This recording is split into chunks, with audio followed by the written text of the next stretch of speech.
surprise.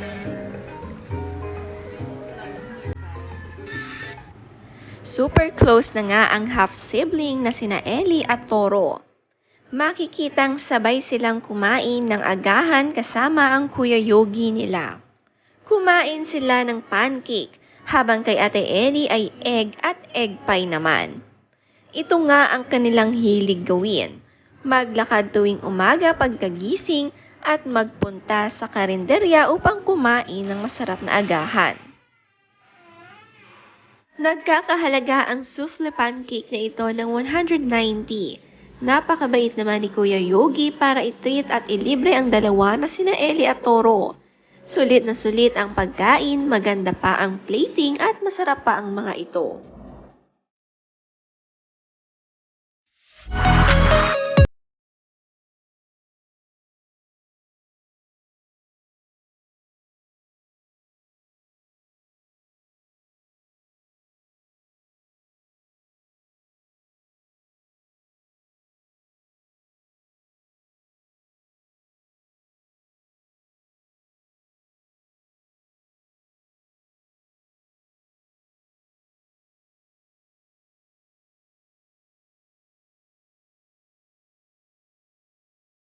Yung BFF sa kanya.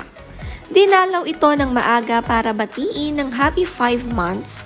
Hindi man uso kay Andy na naghahanda monthly ng mga cake para sa anak, ay sigurado naman ang pag-aalaga niya at pagmamahal sa mga ito.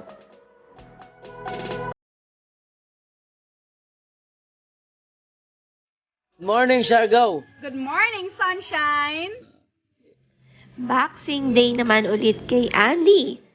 Napaka-friendly kahit ang trainer niya ay nakaka-close na niya.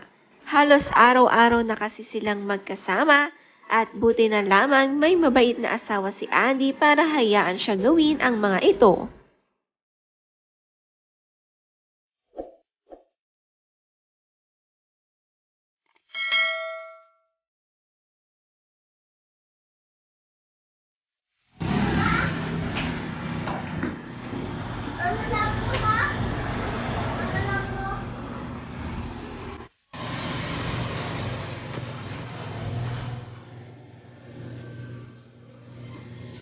Si Philmar at Yogi naman madalas din uminom ng palamig sa labas para naman ma-freshen ang pakiramdam dahil sa init ng panahon dito.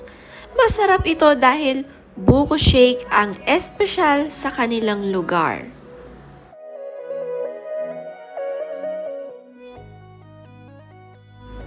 Napakaalaga ni Philmar kahit sa kanyang aso na si Granola.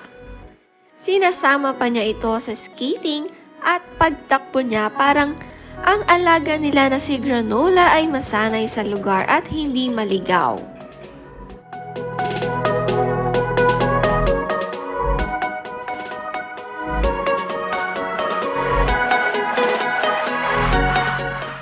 Malapit na ngang umuwi ang kapatid ni Philmar na si PJ Alipayo.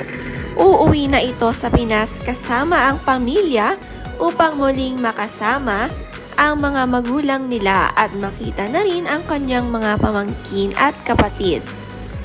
Malayo man sila sa isa't isa ay kahit may sari-sarili na silang pamilya, ay gusto pa rin nila na nakakasama ang isa't isa at nakakabanding ang mga ito.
Yes.